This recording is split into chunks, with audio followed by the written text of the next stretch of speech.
Қазақстан тәуелсіздігін ұзақ сақтап тұра алмайды.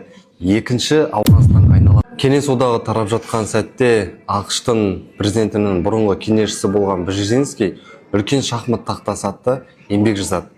Бұл еңбекте Брежинский Қазақстан тәуелсіздігін ұзақ сақтап тұра алмайды. Екінші Ауғанстанға айналады дейді. Бұған бірнеше себептерді көрсетеді.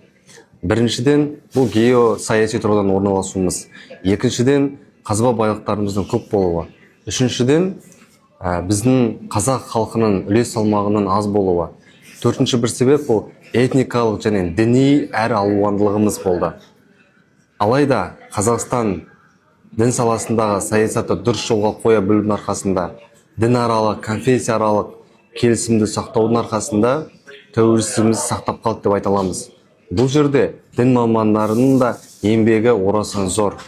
Сол себепті елімізде діни алауыздық туғызып, арандатып жүрген азаматтар бұл діни еркіндіктің қадірін түсіну қажет. Әйтпесе біз бұл күнге жетпейтін едік.